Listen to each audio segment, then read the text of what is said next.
Bedroom में एक लाश है।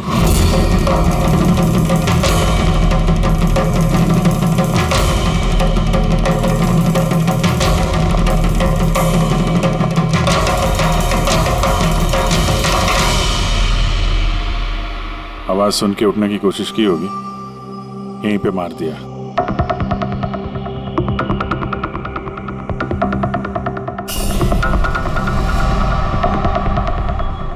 तिजोरी से क्या क्या गया कुछ मालूम है? सर 10 करोड़ के हीरे थे, 2 हफ्ते पहले मैंने पॉलिश के लिए दिए थे, सारे के सारे चले गए। हीरे? सर बाथरूम में हथियार है।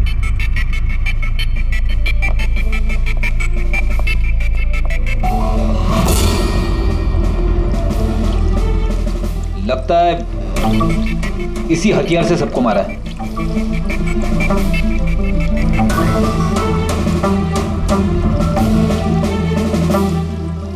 अच्छा खासा साफ कर दिया है, वो भी साबुन से।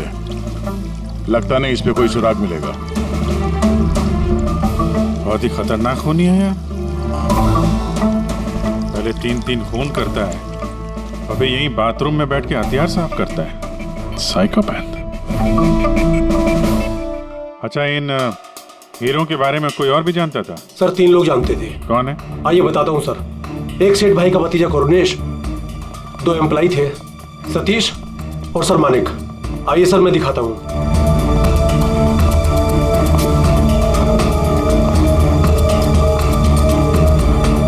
सर ये सेठ भाई का भतीजा करुणेश। जी मैं करुणेश, ये मेरे चाचा चाची थे। और ये एम्प्लॉय मानिक और ये सतीश। हाँ सर, वो हीरे पॉलिश करने का काम मुझे और मानिक सर को दिया था। और सर मेरे 10 करोड़ के हीरे चले गए, मैं तो बर्बाद हो गया। कहाँ से लाऊंगा मैं सब? आप शायद भूल रहे हैं, 3-3 खून हुए हैं यहाँ पे। उनकी जिंदगी हीरों से कहीं ज्यादा कीमती है, समझे आप? बाहर चल के देखते हैं, शायद किसी ने कुछ और देखा हो।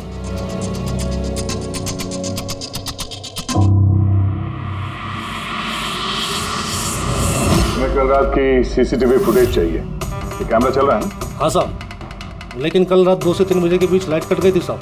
उस समय का तो कुछ मिल नहीं पाएगा साहब, लेकिन उसके पहले और बाद का सब है साहब। 2 से 3 बिजली नहीं थे, शायद खून भी उसी वक्त हुआ। लेकिन कल रात 2 से 3 बजे के बीच लाइट कट गई थी साहब। उस समय का तो कुछ मिल नहीं पाएगा साहब, लेकिन उसके पहले और बाद का सब है साहब। 2 से 3 बिजली नहीं थे, शायद खून भी उसी वक्त हुआ। उस दौरान तुमने किसी अनजान आदमी को यहाँ आते जाते देखा था? साहब रात को 2:30 बजे सेठ साहब के बाजू वाले घर से 4 बच्चे लोग गाड़ी लेके निकल गए। वो फ्लैट किसका है? वो प्रेरणा मैडम का। प्रेरणा मैडम और उनके मम्मी पापा वहाँ रहते हैं। पिछले हफ्ते भर से उनके मम्मी पापा बाहर गाँव चले गए और उनकी गाड़ी लेके सब गए। हाँ सर, वो जल्दी में थे और कुछ परेशान भी थे। हमने ज्यादा ध्यान नहीं दिया क्योंकि हम लोग बिजली के चक्कर में परेशान थे। वो गाड़ी की डिटेल है तुम्हारे पास? मिलेगी ना सर? ये बच्चे जरूर कुछ जानते होंगे इसके बारे में। सब जगह अलर्ट कर देते, कहाँ जाएंगे बात के। सर देखा सुना तो नहीं है, लेकिन कल रात एक अजीब बात हो गई थी। करीब 1 घंटे तक कल रात बिजली नहीं थी। हाँ सर। सर ये पॉश एरिया है, यहाँ कभी लाइट जाती नहीं है। बिजली अपने आप तो नहीं कटी होगी, कातिल ने जानबूझकर पावर सप्लाई काट दी होगी।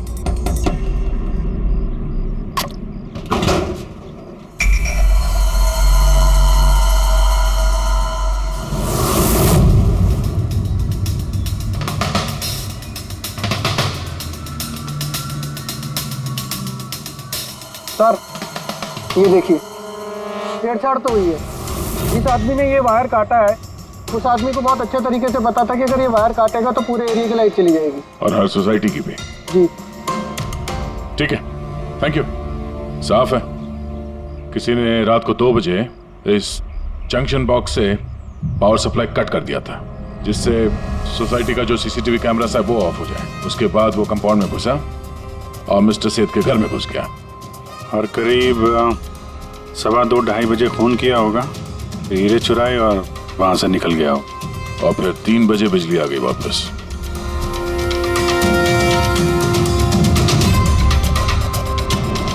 सर आपकी थियोरी में थोड़ी गड़बड़ लग रही है। क्या गड़बड़ है? उन तीनों की मौत 2 से 3 के बीच नहीं हुई है। क्या? तो फिर मौत कब हुई? इसके लगभग 1-1.25 घंटे पहले। मतलब 1:15 से 1:15 बजे के बीच। ये कैसे पॉसिबल है सर?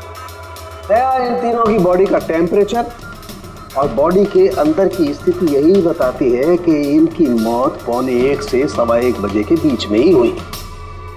और तो और ये मिस्टर सेठ की घड़ी, हमले के बाद इन्होंने जरूर कातिल के वार को अपने हाथों से रोकने की कोशिश की होगी और किसी धक्के से इनकी घड़ी बंद पड़ गई होगी। इस बंद घड़ी का समय दिखा रहा है 12:55। 12:55? अगर मौत 1:15 से 1:15 बजे के बीच हुई तो कातिल उसके पहले आया होगा। लेकिन बिल्डिंग की लाइट तो 2 बजे तक चल रही थी सर, और सीसीटीवी कैमरे भी काम कर रहे थे। और बिल्डिंग में सिक्योरिटी भी काफी अच्छी है सर। और सर एक वॉचमैन तो मिस्टर सेठ के घर के नीचे ही खड़ा था। हमने तो सीसीटीवी फुटेज चेक किया था, 2 बजे तक तो कातिल अंदर आया नहीं। तो आया कब? और फिर कातिल ने मर्डर करने के 1 घंटे बाद पावर कट क्यों किया? रेडी? हाँ रेडी। अच्छा, वेरी गुड। रेडी ने उन चारों बच्चों को पकड़ लिया। शहर से बाहर भागने की कोशिश कर रहे थे, वाशी ब्रिज के पास पकड़ लिया उन्हें। Great work. चारों को यहाँ ब्यूरो में लेकर आने को कहो।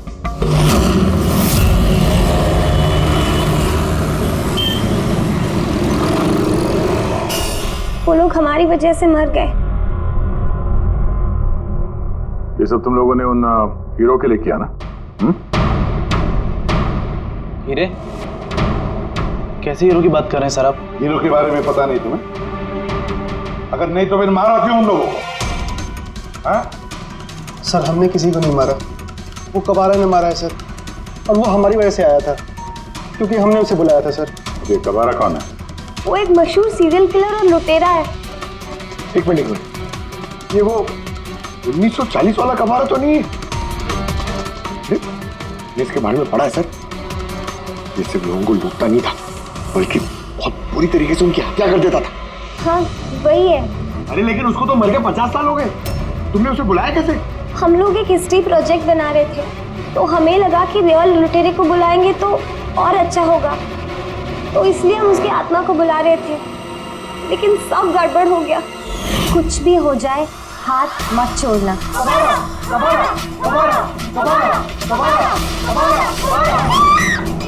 तुमने हाथ क्यों छोड़ दिया रवि? तुम्हें पता है कितना खतरनाक हो सकता है?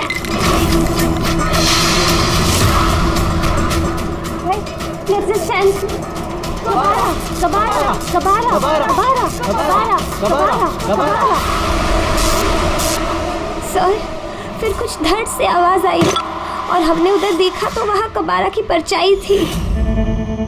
तुम बुला रहे थे? चुप चुप। भूत को बुला रहे हैं। अब तुम लोग पढ़े लिखे हो ना, ऐसे सब बातों पर विश्वास करते हो? 50 साल पहले मरे हुए आदमी की आत्मा आती है, खून कर जाती है और हीरे लेकर भाग जाती है। अरे ऐसे कभी होता है? सर उस साया को मैंने अपनी आंखों से देखा था। उसका मुंह, आंख, नाक कुछ भी नहीं था सर। कितने बजे देखा था उसे? सर 2:05 हुए थे।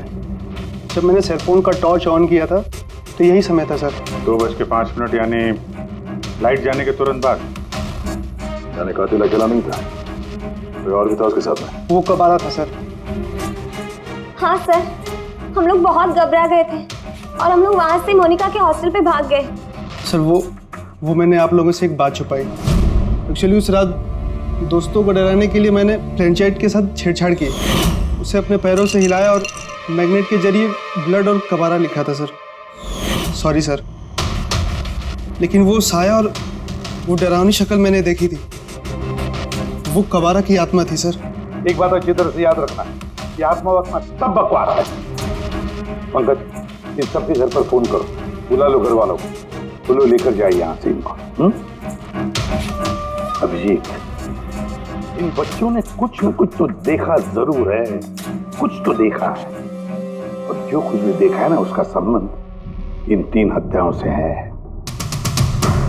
पता लगाना पड़ेगा है कौन ये साया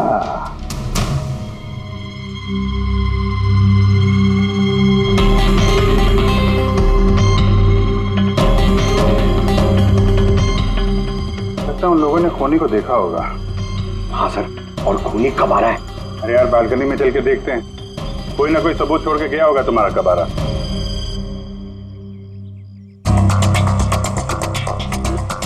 तो इसके गिरने की आवाज सुनी थी लोगों ने?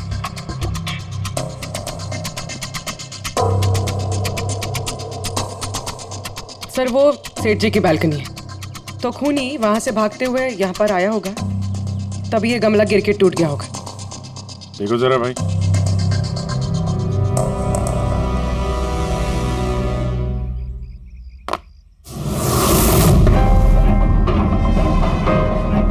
सर निशान क्लियर तो नहीं है, लेकिन लगता है ये 7 नंबर का जूता है।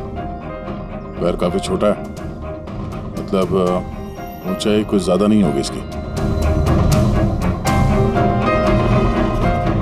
चाहे वो छोटा हो लेकिन ताकतवर तो है, जिस हिसाब से खून किया उसने। क्या लगता है पंकज, कुछ कहना है? ये जूते का निशान किसी आदमी का है या आत्माओं ने आजकल जूते पहनने शुरू कर दिए? नहीं सर, जो आप बोल रहे हैं वो सही है, लेकिन वो बिना आंख नाक मुंह वाली साया, सर वो क्या था? तो इसमें कौन सी बड़ी बात है? तुम अपने चेहरे पे ये लगा लो, ये लो। ना आंख है ना नाक है, एकदम साया और अंधेरा था। उनको भी लगा कि वो खूनी कोई आत्मा थी। एक तो वो लोग प्लेनचेट खेल रहे थे, ऊपर से लाइट चली गई, एक साया दिखा तो दिमाग तो उल्टा सीधा ही सोचेगा ना। जरा सोचो, एक आत्मा को 10 करोड़ के हीरे की क्या जरूरत है? क्या करना है उसको? ये काम किसी आत्मा का नहीं, किसी इंसान का है। रात के 12:55 को मिस्टर सेठ, मिसेस सेठ और उनका नौकर रामू, इन तीनों के खून हो गए। फिर रात के 2 बजे जंक्शन के मीटर बॉक्स से किसी ने छेड़छाड़ की और फिर रात के 2:05 पर खूनी को प्रेरणा के बालकनी से भागते हुए देखा अदनान। सवाल ये उठता है कि सर खूनी घर के अंदर कब गया? सर हमारे पास रात के 2 बजे तक का सीसीटीवी फुटेज है सर। दोपहर के बाद घर के पास कोई आया ही नहीं, खिड़की दरवाजे सब बंद थे, कोई एंट्री हो ही नहीं सकती। ये तो ऐसा ही हुआ जैसे 12:55 को खूनी जादू से घर के अंदर प्रकट हुआ और सबको मार दिया। क्या कहा तुमने फ्रेडी? क्या कहा? कुछ नहीं सर, फ्रेडी बिल्कुल सही कहा तुमने। खूनी ने ऐसे ही किया होगा, बिल्कुल ऐसे ही किया होगा। मतलब काबरा का भूत? चुप, काबरा का भूत। मेरे कहने का मतलब है कि खूनी कत्ल की रात पहले से ही वहां मौजूद था, बाहर नहीं निकला था वो। यानी घर के अंदर था कोई आदमी, लेकिन सर घर के तो सारे लोग मारे गए। कोई और दया, कोई और था जो कत्ल की रात से पहले ही कमरे के अंदर बैठा था, बाहर नहीं निकला था। एक काम करते हैं, सीसीटीवी फुटेज चेक करते हैं, देखते हैं कत्ल के 2-4 दिन पहले कौन कौन मिस्टर मिसेस सेठ के घर आया था। और दया, अभिजीत, तुम शेठ के घर जाओ और देखो कहीं कोई छुपने की जगह है क्या।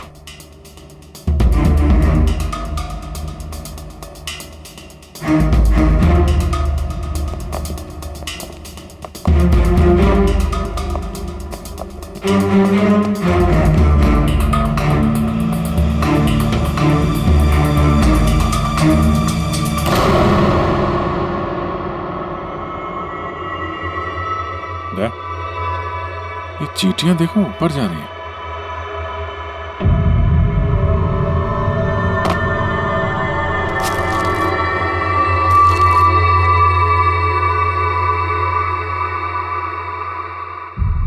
Dry fruits?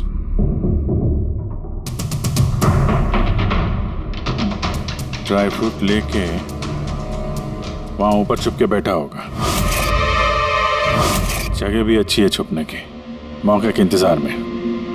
लेकिन ये घर के अंदर घुसा कब होगा?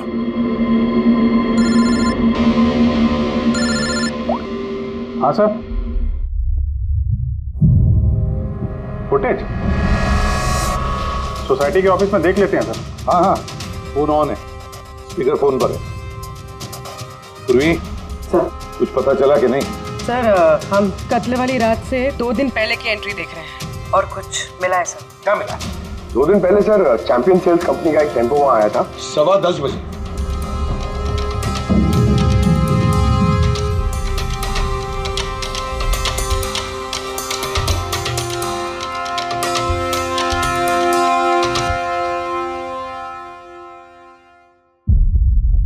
और सर उसके दूसरे दिन यानी कत्ल से 1 दिन पहले चैंपियन सेल्स का टेक्नीशियन मिस्टर सेठ के घर आया था। 1 घंटे रुका रहा और फिर चला गया।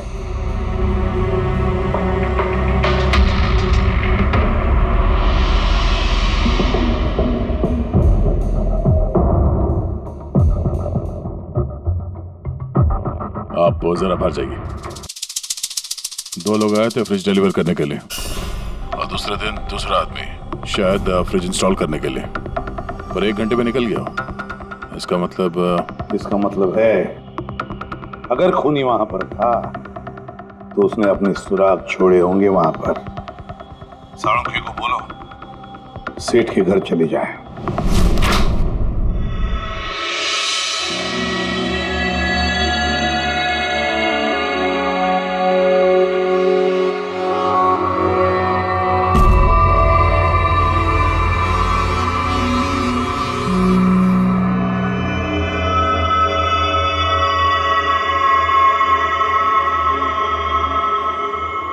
कुछ मिला डॉक्टर साहब?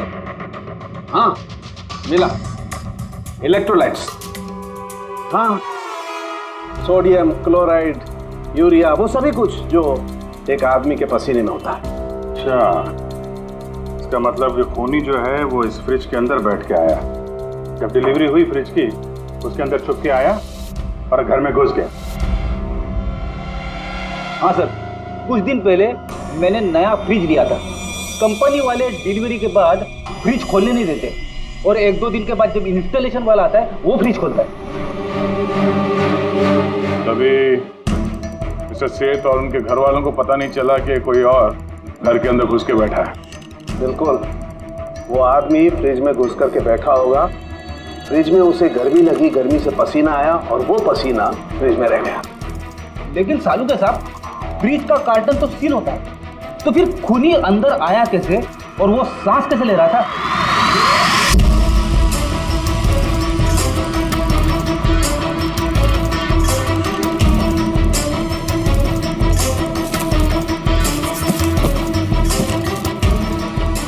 ये देखो, तो यहां से सांस ले रहा था वो।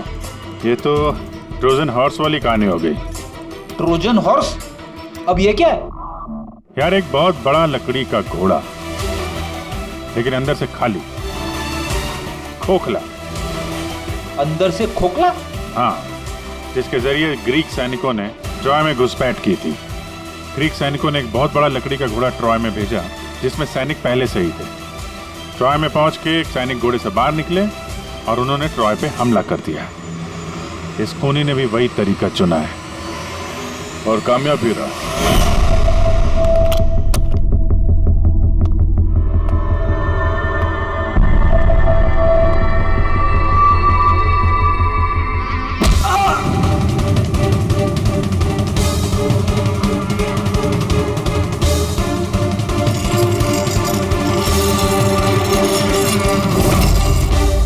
कौन हो तुम?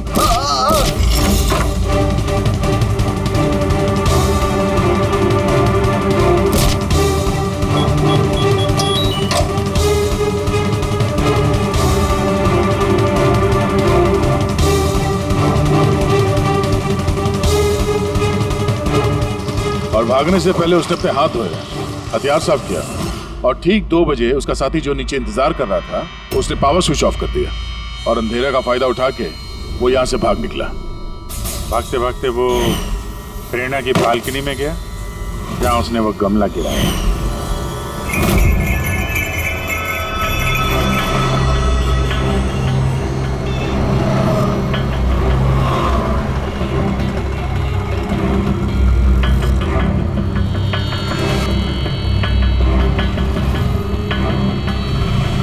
सर, ये चैंपियंस कंपनी के मैनेजर।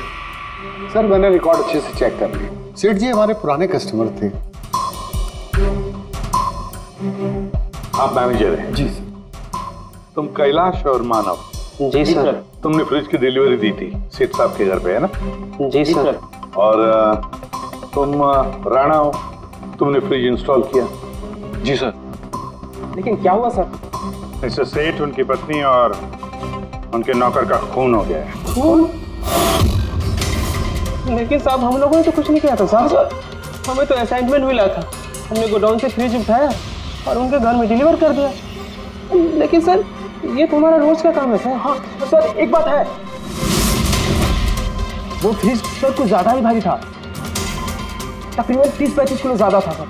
हाँ सर, हम लोगों ने इस बारे में बात भी किया था सर। हम लोगों ने सोचा कोई नया मॉडल है। सर मैंने इन लोगों का लॉगबुक चेक किया।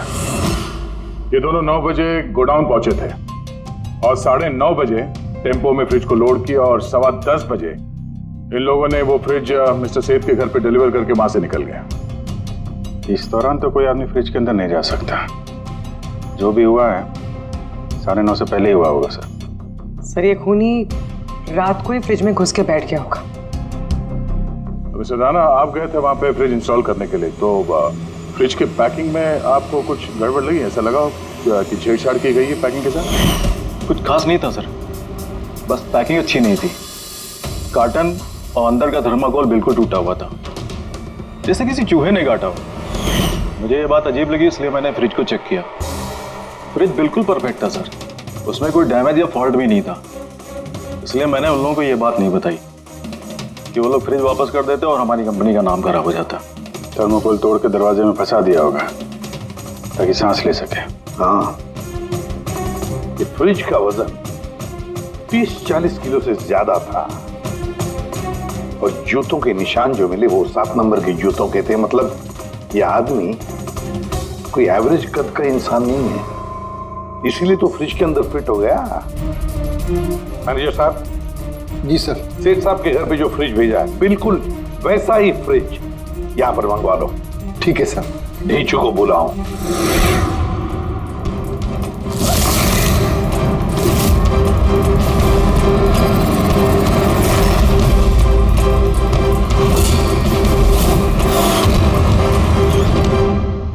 आपने बुलाया और हम चले आए। अरे वाह, कैसे हो रेजू? अरे सर, क्या बात है, इतने टाइम बाद मिल रहे हो, सब ठीक ठाक है? अभी तक तो बिल्कुल ठीक ठाक हूँ। अब आप लोगों ने मुझे सीआईडी में जब बुला ही लिया है तो देखते हैं आगे आगे होता है क्या। अब ध्यान से सुन लो। 3 खून हुए हैं और हमें यकीन है कि खूनी उस फ्रिज के अंदर बैठकर चुपकर घर के अंदर घुसा, 3 लोगों का खून किया और भाग गया। इस फ्रिज के अंदर? हाँ, इस फ्रिज के अंदर। और सर?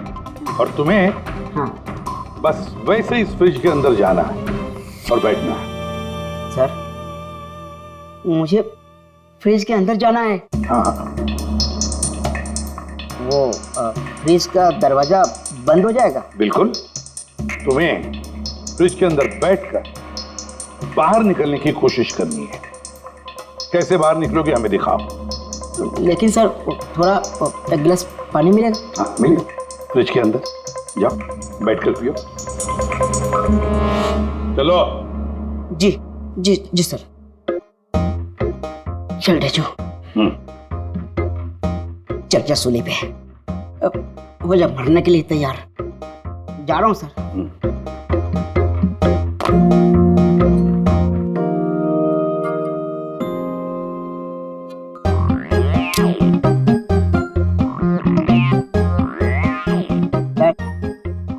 देखिए, अब देखिए ढेंचू का कमाल।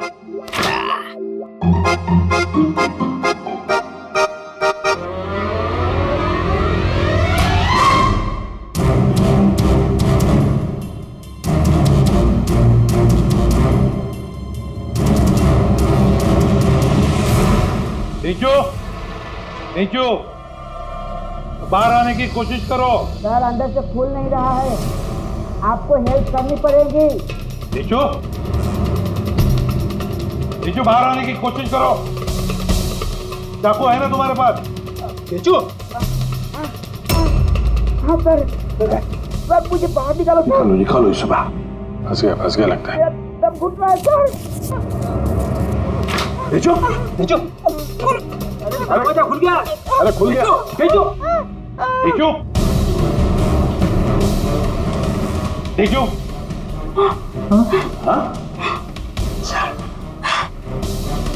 मेरा चश्मा। हाँ मिलेगा, सब मिलेगा। रेडी, कॉफी पिलाओ इसे। चलो। Thank you. मुझे लग ही रहा था कुछ ना कुछ तो गड़बड़ जरूर है। सेठ के फ्रिज का जो कार्टन है, जो बॉक्स है, उसे इतनी सफाई से काटा है बाहर से। अंदर से बैठ के कोई काट ही दे सकता बॉक्स को वैसे। जरूर किसी ने बाहर से काटा है उस खूनी को बाहर निकालने के लिए। वो जो कोई भी है सर, वो फ्रिज की डिलीवरी के बाद और फ्रिज के इंस्टॉलेशन के पहले इसी बीच में आया होगा। देखो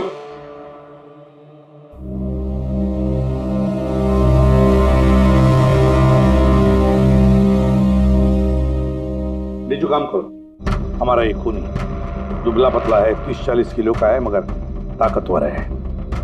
तुम्हें ऐसे आदमी को ढूंढना है जिसके पास अचानक से ढेर सारा पैसा आया है, जो जुए में उड़ा रहा है, नाच गाने में पैसे उड़ा रहा है। ऐसा आदमी वही हमारा खूनी है।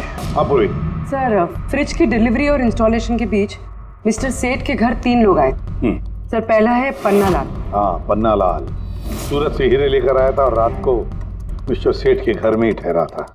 सर, वो हीरे तो उसी के थे, वो उनके लिए खून क्यों करे?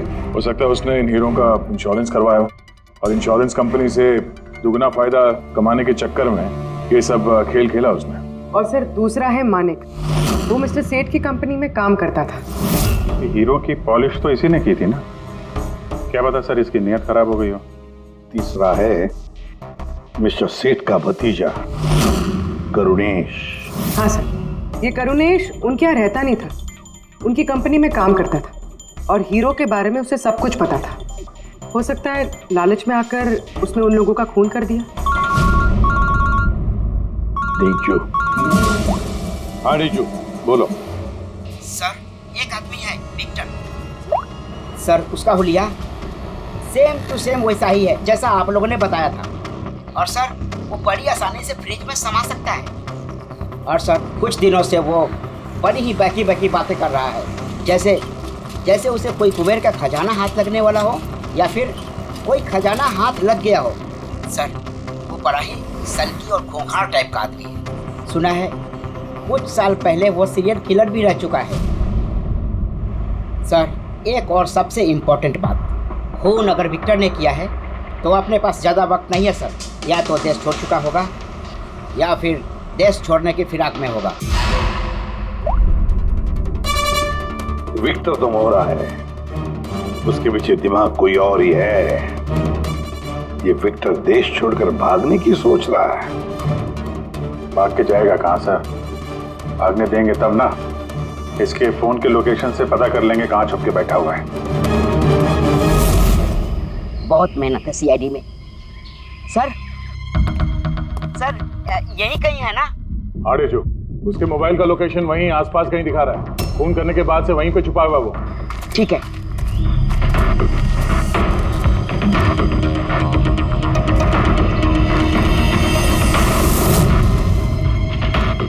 तुम सही जा रहे हो और आगे बढ़ो।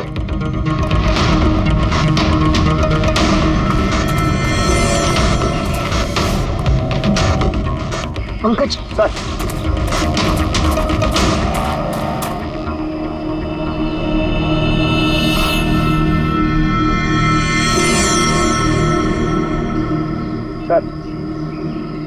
अब इसे कोई नहीं पकड़ पाएगा सर। पंकज, क्या बात कर रहे हो? क्या हुआ क्या है? सर, मर गया वो। एक आखिरी कड़ी बची थी, वो भी हाथ से गई। कैसे मर गया? सर पे किसी ने पत्थर से या किसी चीज से मारा है सर, और मर के भी बहुत टाइम हो गया सर। बॉडी से बहुत बास आ रही है, बहुत बुरी हालत में है बॉडी। ठीक है पंकज, एम्बुलेंस बुलवा लो और तुम लोग वहां से निकलो। Okay sir. ओके। जैसे काम हो गया, उसको ठिकाने लगा दिया और लाश को कहीं फेंक दिया। सर, उन तीनों मर्डर्स के बाद ही विक्टर की फोन की लोकेशन वहीं दिखा रही थी। अच्छा, किसने किसने किए होंगे खून? ये पन्नालाल, माणिक या करुणेश? पन्नालाल, माणिक या करुणेश? हाँ बोलता हूं। अच्छा ठीक है, थैंक यू। ये पन्नालाल, माणिक और करुणेश, तीनों को फोरेंसिक लैब बुला लो। असली गुनहगार कौन है इसका पता चल गया। इस कार्टन के जरिए विक्टर को उस घर में भेजा गया था और ढेचू को अंदर भेज के ये बात तो प्रूव हो गई कि विक्टर अपने आप बाहर नहीं आया था। तो जाहिर है जरूर किसी ने उसकी मदद की है बाहर आने में। और जिसने भी उसकी मदद की वो इस सब का मास्टरमाइंड है, और वो तुम तीनों में से ही कोई एक है। ये आप क्या बोल रहे हैं? सर मैंने कुछ नहीं किया। आप लोग ऐसे कैसे बोल सकते हैं हमें? एक मिनट। किसी ने इस कार्टन को बड़े प्यार से बाहर से काटा, विक्टर को बाहर निकाला, फिर वापस डक्ट टेप से इस कार्टन को चिपका दिया। लेकिन इस कार्टन को चिपकाते वक्त उसने अपनी उंगलियों के निशान इस चिपचिपी इस जगह पर छोड़ दिए, जो अभी भी इंटैक्ट हैं, इस टेप के उस तरफ। लेकिन सर फिंगरप्रिंट्स मिलेंगे कैसे? कार्टन पे तो टेप लगा हुआ है, और अगर हम टेप निकालते हैं तो उसके साथ कार्टन का कागज भी निकल जाएगा। फिक्र मत करो पूर्वी, साड़ों के साहब ने हमें यहाँ बुलाया है तो कोई ना कोई रास्ता तो होगा इनके पास। है ना, रास्ता है। तारिका, इस हेयर ड्रायर के जरिए इस हेयर ड्रायर को हम इस टेप के ऊपर इस्तेमाल करेंगे। इस ड्रायर के गर्म हवा से इस टेप के ऊपर का एडहेसिव गोंद कमजोर हो जाएगा।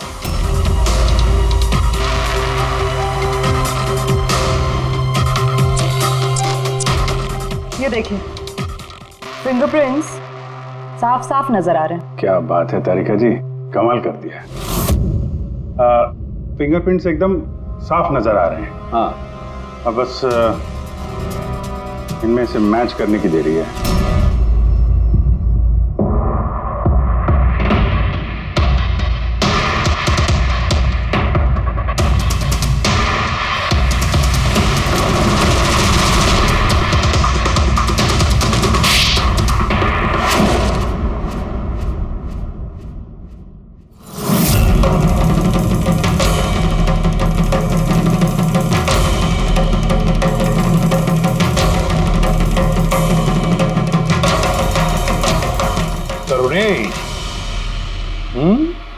हाँ, मैंने ही किया। मुझे उन हीरो के बारे में पता था, और मुझे ये भी पता था कि वो लोग एक नया फ्रिज लेने वाले हैं। और तभी मुझे एक आइडिया आया। मैंने उस फ्रिज को ट्रोजन हॉर्स की तरह यूज करके विक्टर को उस घर में पहुंचाया। विक्टर को तो मैंने हीरो का लालच दे दिया था, और वो रात को वेयर हाउस जा पहुंचा और मौका देखकर अंकल के पर्ची वाले फ्रिज में जाकर छुपकर बैठ गया। फिर डिलीवरी के बाद तुम उनके घर गए और विक्टर को फ्रिज से बाहर निकाल लिया। उस रात मैं चाचा जी के घर पे ही रुका था।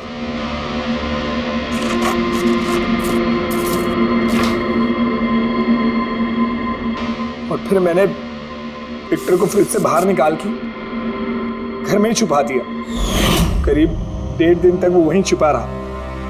घर के लोग रात को सो गए तो वो बाहर निकला।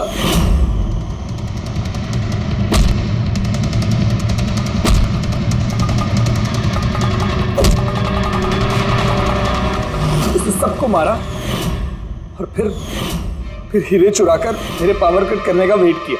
ओह, तो इसीलिए विक्टर अपने हथियार और हाथ साफ कर रहा था, इलेक्ट्रिसिटी बंद होने का इंतजार कर रहा था, क्यों?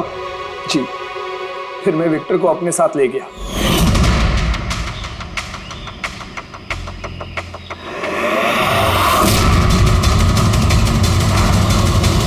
और मारने के बाद उसे फेंक दिया ताकि मुझ तक कोई ना पहुंच सके। इतना सोचा, कितनी प्लानिंग की, लेकिन अकल तुक्की पड़ गई इसकी।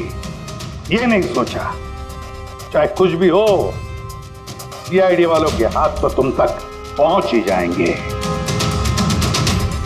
हर गुनहगार कोई ना कोई गलती करता ही है, जैसे तुमने अपनी उंगलियों के निशान छोड़ दिए ना इधर, बस हमारे लिए उतना ही काफी था।